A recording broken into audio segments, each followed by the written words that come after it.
निराशा में आशा कार्यक्रम में आपका स्वागत है। आइए सुनते हैं परमेश्वर के सुंदर वचन। प्रिय श्रोताओं, प्रभु यीशु के नाम से आप सबों को बहुत सारा प्यार और आशीर्वाद। और आज का हमारा विषय है परमेश्वर की इच्छा।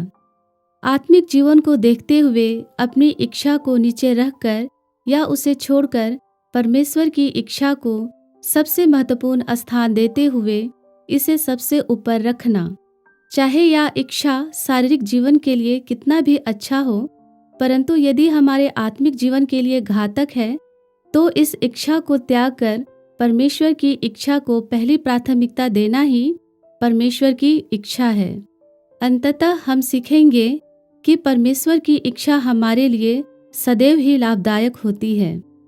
जैसा कि पवित्र शास्त्र बाइबल व्यवस्था विवरण अध्याय 30 का 19 आयत में परमेश्वर का वचन कहता है, मैं आज आकाश और पृथ्वी दोनों को तुम्हारे सामने इस बात की साक्षी बनाता हूँ कि मैंने जीवन और मरण, आशीष और श्राप को तुम्हारे आगे रखा है। इसलिए तू जीवन ही को अपना ले कि तू और तेरा वंश दोनों जीवित रहें।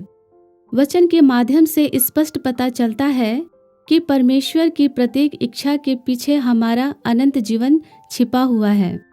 इसलिए परमेश्वर की यह इच्छा भी है कि हम सभी शारीरिक अभिलाषाओं से स्वयं को बचाए रखें।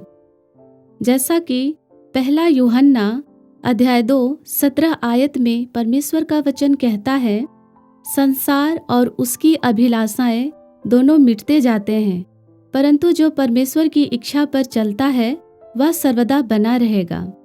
परमेश्वर अपनी इच्छा उन्हीं लोगों के ऊपर प्रकट करने में खुश होते हैं जो उनके नियमों का पालन करने के लिए हमेशा तत्पर रहते हैं। परमेश्वर अपनी इच्छा को हमारे जीवन में कई तरह से प्रकट कर सकते हैं। आइए परमेश्वर की इच्छा के 2 तरीकों को आज हम सीखेंगे। पहला तरीका है सत्य की आत्मा के द्वारा। यूहन्ना अध्याय 16 13 आयत में वचन कहता है, परंतु जब वह अर्थात सत्य का आत्मा आएगा तो तुम्हें सब सत्य का मार्ग बताएगा, क्योंकि वह अपनी ओर से ना कहेगा, परंतु जो कुछ सुनेगा वही कहेगा और आने वाली बातें तुम्हें बताएगा। पहला थिस्सलुनीकियों अध्याय 5 18 आयत में प्रेरित पौलुस कहते हैं, हर बात में धन्यवाद करो, क्योंकि तुम्हारे लिए मसीह यीशु की यही इच्छा है। और दूसरा तरीका है परमेश्वर के वचन के माध्यम से।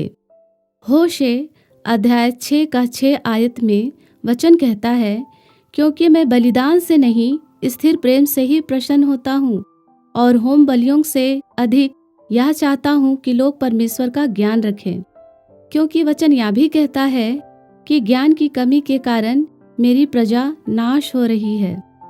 पहला थिस्सलुनीकियों अध्याय 4 3 में प्रेरित पौलुस कहते हैं, परमेश्वर की यही इच्छा है कि तुम पवित्र बनो, अर्थात व्यभिचार से बचे रहो।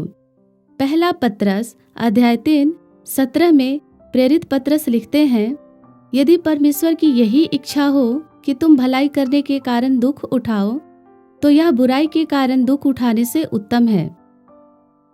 वचन से स्पष्ट है कि परमेश्वर की इच्छा पर चलते हुए दुख उठाना भी आवश्यक है। इनके अलावे पूरी बाइबल पढ़ने से हमें ज्ञात होगा कि परमेश्वर ने अपने लोगों पर अपनी इच्छा कैसे और किस प्रकार पूरी की है। परमेश्वर अपनी इच्छा के अनुसार काम करने में पूरी तरह गतिशील हैं।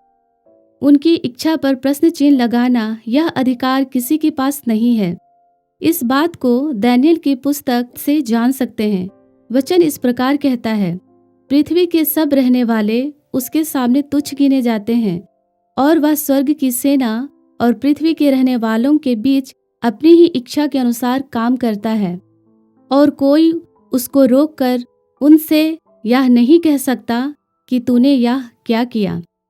जीवन में ऐसा भी समय आता है जब परमेश्वर की इच्छा हमें नापसंद और अप्रिय प्रतीत हो सकती है। जब हमारा मन परमेश्वर के ऊपर भरोसा करने के स्थान पर अपनी ही इच्छाओं की पूर्ति के लिए मन भटक जाए, तब इस स्थिति में हम परमेश्वर के प्रेम से अलग हो जाते हैं। वचन कहता है, जो मुझसे हे प्रभु कहता है, उनमें से हर एक स्वर्ग के राज्य में प्रवेश ना करेगा, परंतु वही जो मेरे स्वर्गीय पिता की इच्छा पर चलता है। जो व्यक्ति अपने जीवन में परमेश्वर की इच्छा को सबसे ऊपर रखते हैं, तब परमेश्वर उनके जीवन में वो कार्य करते हैं जो एक इतिहास होती है। इसका प्रमाण बाइबल के कई चरित्र जैसे अब्राहम, मूसा, शमूएल, सुलेमान, दाऊद, एलिशा, एलिया, दानियल, यशाया, यिर्मयाह, यूहन्ना, याकूब, पतरस इत्यादि, और सबसे महत्वपूर्ण प्रभु यीशु मसीह। पुराने नियम से लेकर नए नियम में ऐसे कई हैं जो परमेश्वर की इच्छा में चलने के कारण आज भी इनके जीवन से जुड़ी गवाहियां एक इतिहास है।